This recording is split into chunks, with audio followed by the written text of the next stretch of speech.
Amém, glórias a Deus, louvado e exaltado seja o nome do Senhor. É um prazer te saudar a todos em nome do Senhor Jesus. Nós estamos aqui nessa noite porque Deus é bom e tem misericórdia de nós, porque se não fossem as suas misericórdias, não estaríamos aqui, né? Eu gostaria de convidar vocês a abrirem as suas Bíblias no livro de Mateus, no capítulo 25 do livro de Mateus. A gente vai fazer uma leitura a partir do versículo 41. Terça-feira passada, o presbítero Sebastião leu essa primeira parte desse texto, falou sobre as bênçãos, daqueles que são fiéis, que está reservado. E hoje nós vamos falar sobre o castigo que está reservado para os incrédulos. Nos colocaram com essa missão de falar sobre esse tema.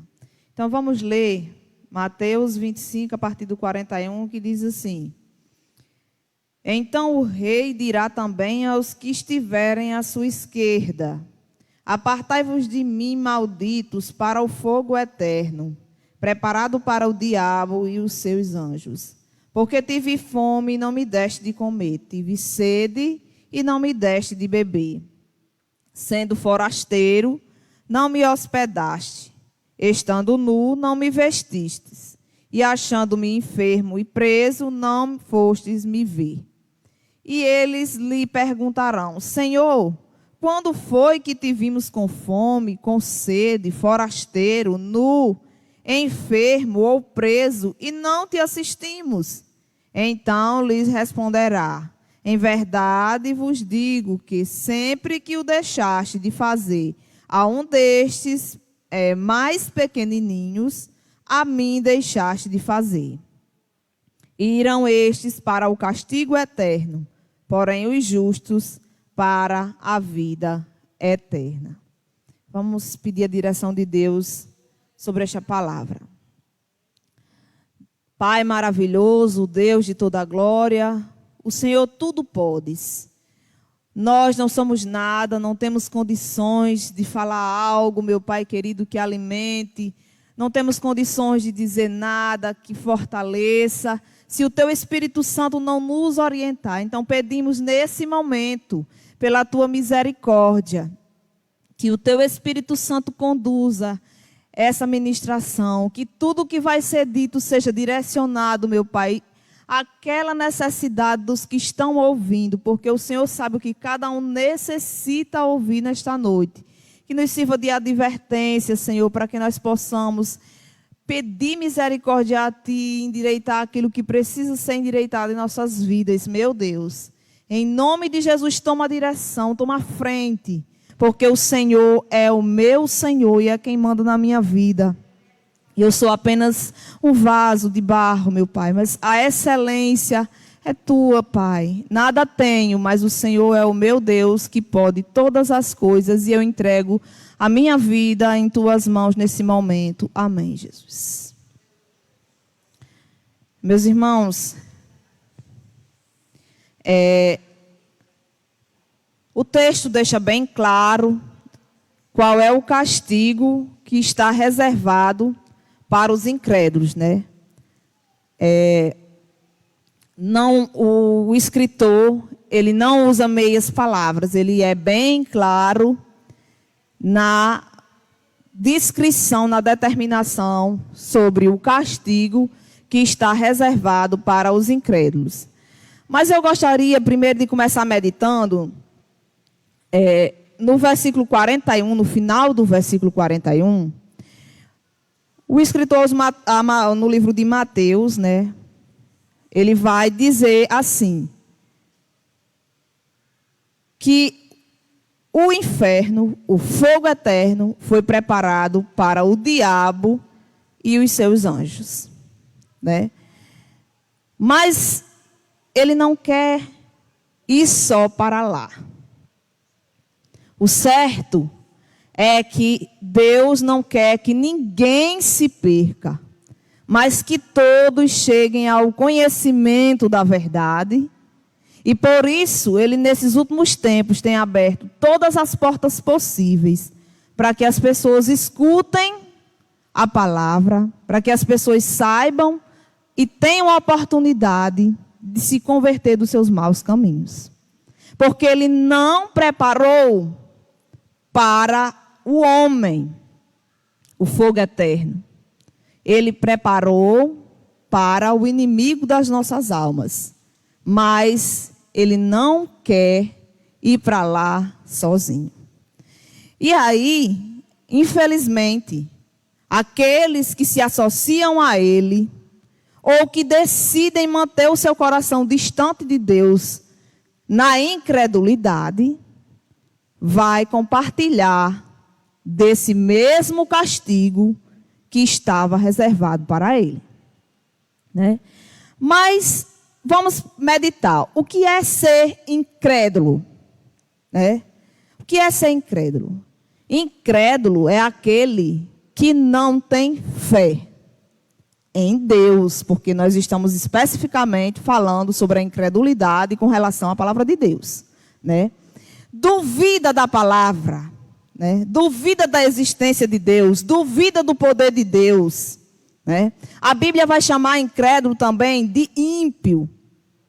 Só que o ímpio é aquele incrédulo no grau máximo, né? É aquele que é desapiedado, desumano, cruel. É aquele que, além de não crer, ainda permite que seu coração se encha de toda espécie de maldade e dá lugar, vamos dizer assim, consciente ao maligno. Né? Porque existe essa questão de você apenas ser incrédulo, e existe aquela questão de você ser incrédulo, de você ser consciente da incredulidade e abraçar o mal como sua causa, que ainda é mais grave, mas que tem o mesmo efeito, né? O mesmo castigo. Então, meus irmãos, o Senhor, Ele, em várias passagens da palavra de Deus, vai dizer que aquele que ouve a palavra, aquele que conhece a palavra e não a pratica, também está cotado nessa linha e também é contado como um incrédulo. Você veja bem que aqui, essas pessoas que estão sendo relatadas aqui nesse texto, chamaram ele de Senhor. Senhor, quando foi que te vimos com fome, com sede, forasteiro, nu, enfermo, preso e não te assistimos? Senhor.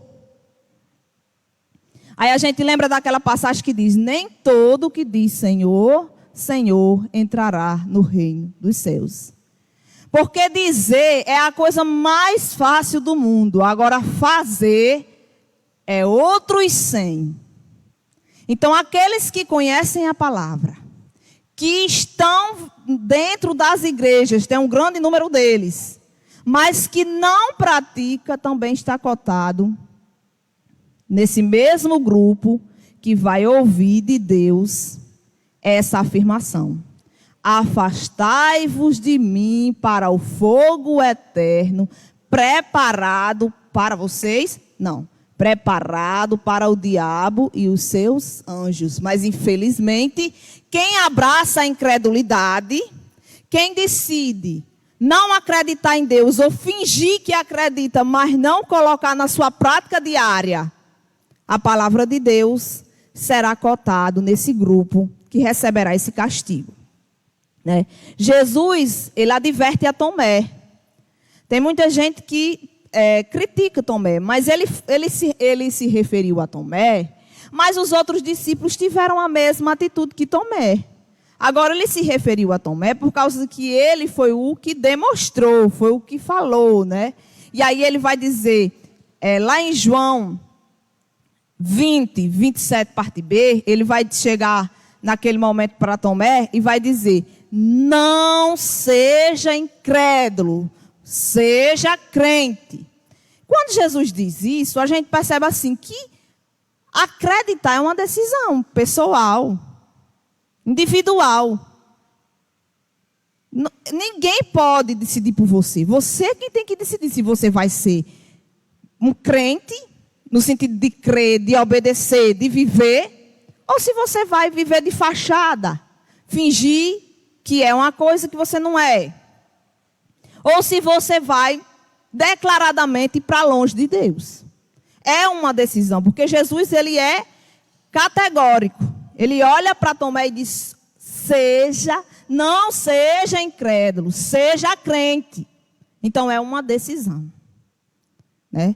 E as pessoas às vezes ficam esperando que por obra e graça de Deus haja um passe de mágica e uma transformação, quando a palavra está dizendo: decida crer. Decida não pertencer a esse grupo dos incrédulos.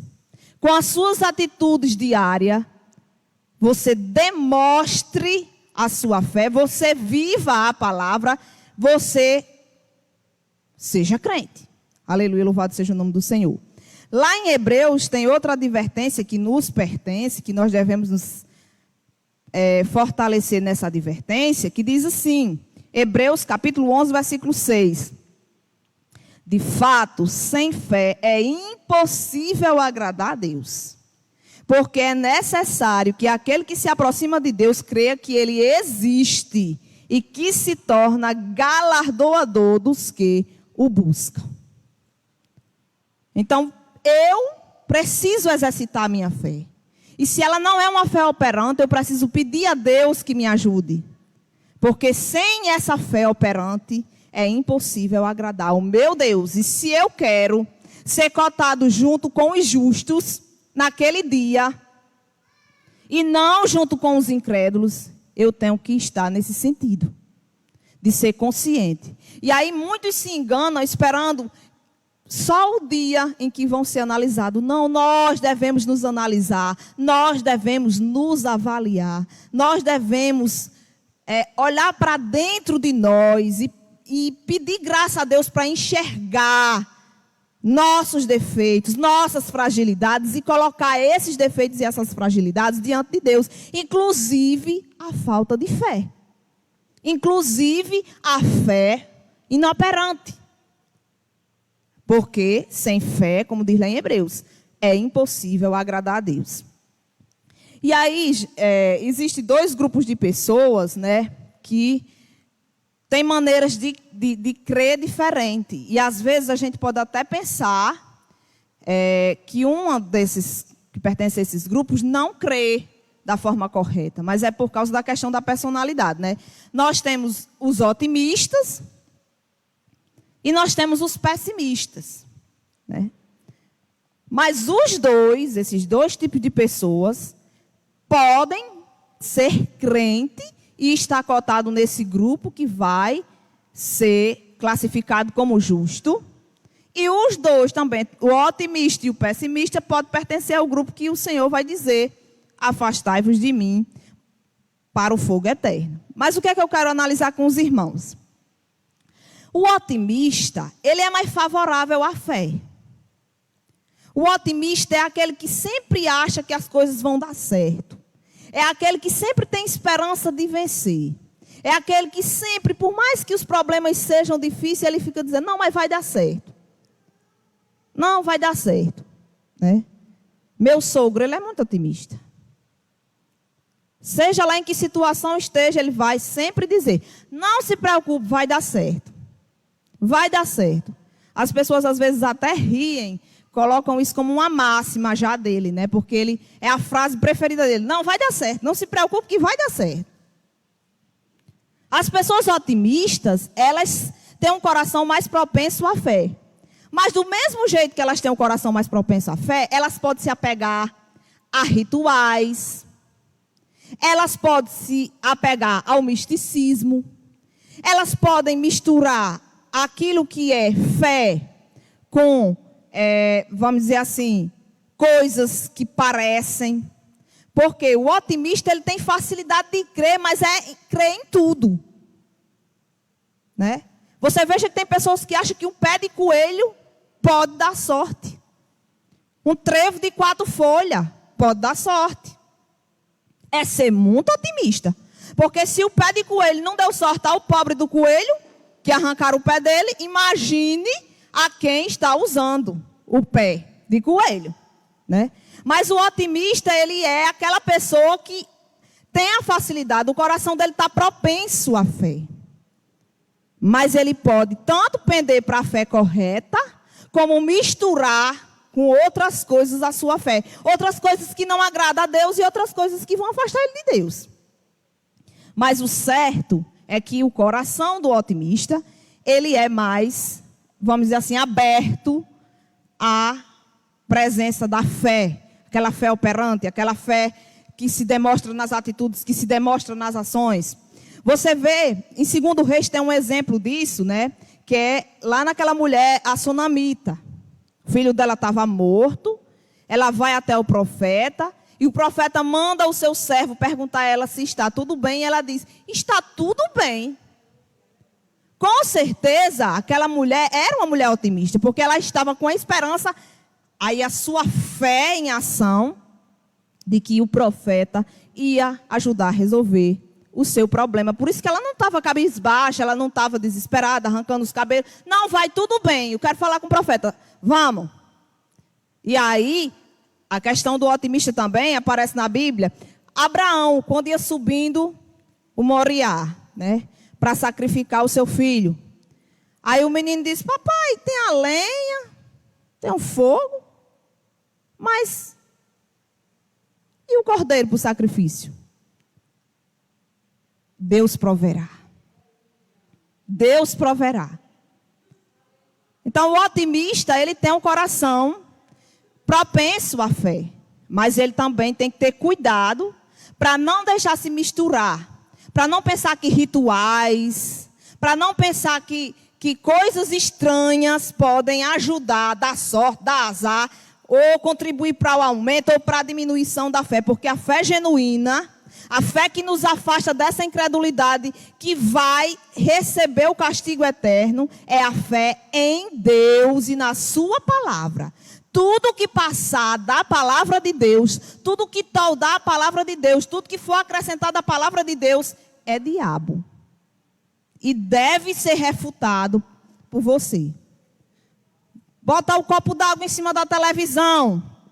Que vai fazer a oração, depois bebe o copo d'água. Não existe, isso é misticismo.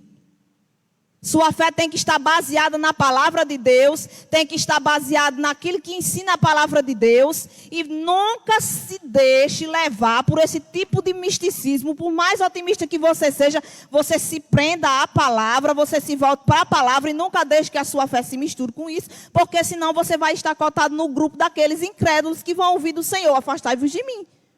Porque você se deixou, por seu otimismo, misturou a sua fé com outras coisas. Aí vem o pessimista. O pessimista desconfia de tudo. O pessimista sempre tem uma pulga atrás da orelha. O pessimista está o pregador aqui na frente falando e ele está olhando se aquilo que ele está dizendo está na Bíblia. Porque eu não sei, não conheço a vida. Então veja que tem um lado negativo, porque o pessimista ele é mais fechado. Ele é desconfiado com tudo e aí o seu coração é mais fechado para a questão da fé. Mas tem um lado positivo. Porque é mais difícil de enganar o pessimista.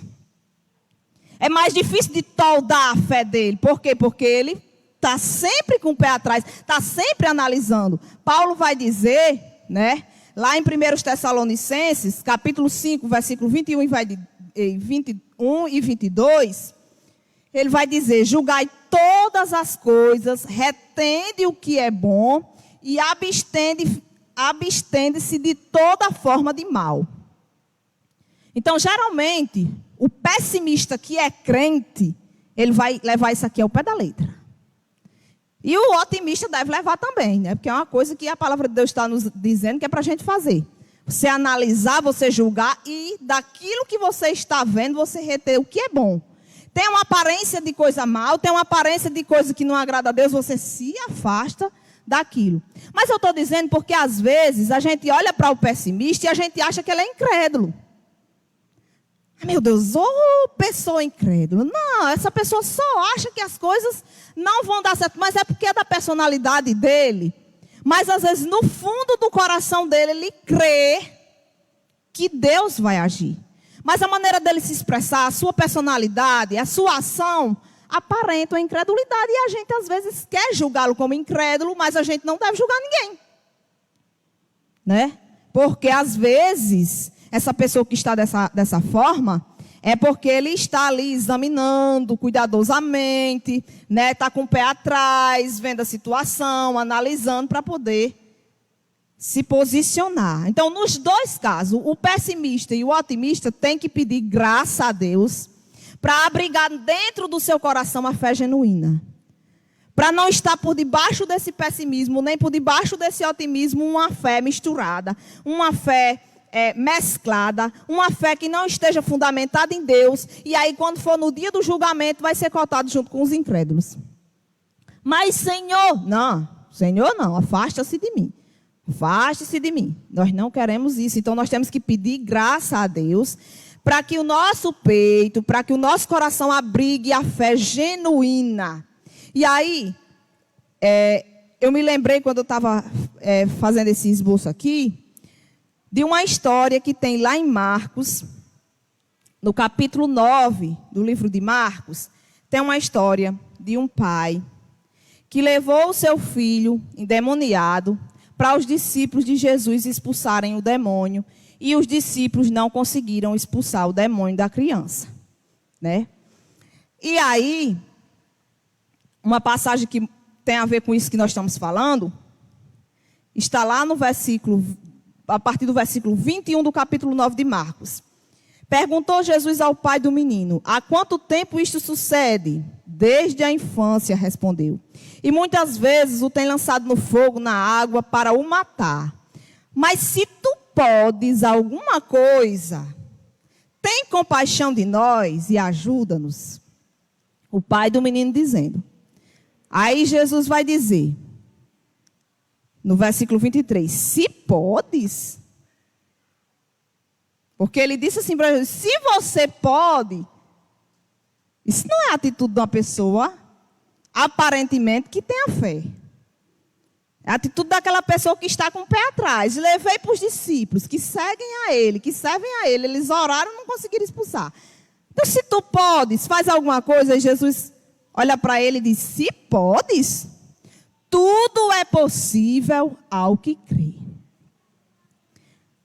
E imediatamente o pai do menino exclamou com lágrimas, eu creio, ajuda-me na minha falta de fé. Olha que atitude. Olha que atitude desse homem. Às vezes a gente fica ali, né? Mas a gente quer mostrar que a fé está firme e forte, mas por dentro a fé está vacilante. Então veja a humildade desse homem. Eu creio, mas me ajuda na minha falta de fé. A minha fé já foi tão testada. A minha fé já foi tão esmagada. A minha fé já foi tão provada. Que ela está fraquejando, mas me ajuda na minha falta de fé. Me ajuda na minha falta de fé. E Jesus teve misericórdia daquele homem. Sabe por quê? Porque lá no Salmo 51:17 vai ser dito que ele não despreza um coração contrito e quebrantado. Então toda altivez, todo aquele que pensa que é, todo aquele que pensa que tem, todo aquele que pensa que pode, está distante de Deus. Mas todo aquele que se humilha, todo aquele que se torna dependente, todo aquele que se rebaixa, todo aquele que se coloca na direção dele, ele ajuda nas suas fraquezas, nas suas fragilidades. Porque ele se agrada dessa atitude. Aonde é que está dizendo isso? Na palavra de Deus. Então, vindo para a questão do castigo dos incrédulos, né, que é onde a gente vai chegar. O que acontece com os incrédulos ainda aqui? Aí está lá em Romanos. Esse texto aqui escandaliza muita gente. Mas é a palavra de Deus. E a gente não pode ler a palavra de Deus e acreditar em umas partes e outras não. Que aí eu me escandalizo com esse tipo de comportamento. De pessoas que acreditam numa parte e na outra não. Aí lá em Romanos, no capítulo 1 de Romanos, o apóstolo vai dizer O que é que está reservado para os incrédulos ainda aqui? Porque no capítulo 25 de Mateus, a partir do 41, já vai estar lá no julgamento final, né? Na hora do julgamento, Deus separando, vamos dizer, os bodes das ovelhas. Mas Paulo vai falar sobre o que é que acontece com as pessoas que abraçam a incredulidade, que decidem não aceitar, que decidem não crer, que decidem se afastar de Deus, o que acontece com elas ainda aqui. Lá em Romanos, no capítulo 1 e 17, vai dizer assim: visto que a justiça de Deus se revela no evangelho de fé em fé, como está escrito, o justo viverá por fé.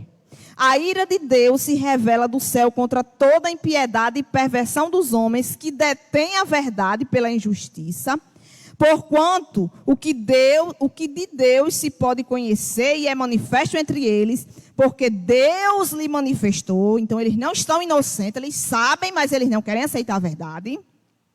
Então aqui são os incrédulos, os insubmissos, conhecedores da palavra. Porque os atributos invisíveis de Deus, assim como o seu eterno poder, como também a sua própria divindade, claramente se reconhece desde o princípio do mundo, sendo percebido por meio das coisas que foram criadas. Tais homens são, por isso, indesculpáveis.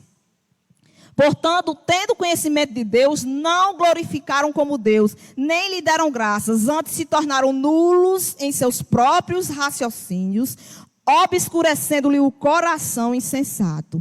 Inculcando-se por sábio, tornaram-se loucos e mudaram a glória de Deus incorruptível em semelhança da imagem de homem corruptível, bem como de aves, de quadrúpedes, de répteis. Por isso Deus entregou tais homens à imundícia pela concupiscência do seu próprio coração, para desonrarem o seu corpo entre si. Então isso aí vai acontecer com os incrédulos aqui. Por eles abraçarem a incredulidade, por eles, sabendo a verdade, não aceitarem, por eles não querem saber de Deus, Deus entregou ele a todo tipo de dissolução, a todo tipo de ruindade, a todo tipo de perversão. E aí você vê o mundo do jeito que está, por causa dos incrédulos. Deus entregou ele as suas próprias coisas. Por quê? Porque eles decidiram, mesmo sabendo que Deus existe, não acreditar nele. E aí, o castigo final, né, vai ser o fogo eterno. Aí lá em Marcos, voltando de novo para Marcos, ele vai dizer no capítulo 16 e versículo 16: quem crê e for batizado será salvo. Porém, quem não crê está condenado. Não é eu que estou dizendo. Às vezes a gente diz esse versículo e a pessoa se escandaliza. Você não pode determinar, você não pode dizer, mas não é eu que estou dizendo, é a palavra que está dizendo, né? Então, se escandaliza, por quê? Porque é uma questão de fé. Aqui está sendo claro e está dizendo, quem crê será salvo. Quem não crê será condenado. Então não é porque você é bonzinho, não é porque você é melhor, não é porque você é as suas obras, não é, é uma questão de fé. Lá em 2 Pedro, né, no capítulo 2 de 2 Pedro,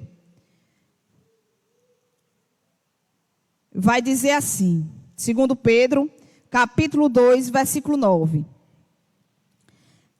É porque o Senhor sabe livrar da provação os piedosos e reservar sob castigo os injustos para o dia do juízo.